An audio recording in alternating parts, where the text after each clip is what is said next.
কান্ডা লাগা শোনো গো,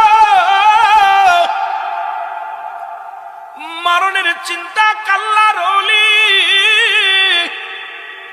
আমি আস্তে আস্তে আলোচনার মধ্যে যাই। জগৎ বিখ্যাত একজন আল্লাহর ওলি প্রতিদিন নামাজ আদায় করেন, আর সালাত আদায় করে যে কোনো একটা কবরের পাশে যাইয়া ঘুমায়া যায়। আল্লাহু আকবার বলেন। সালাত আদায় করে কবরের পাশে যাইয়া পাগলটা ঘুমায়া যায়, কবরবাসীর জন্য দোয়া করে, চোখের পানি ছেড়ে দোয়া করে। আল্লাহু আকবার বলেন। আর একটু জোরে বলেন। এরে একদিন সালাত আদায় করিয়া 2 রাকাত নফল নামাজ পড়িয়া একটা কবরের পাশে উনি ঘুমা গেল গো।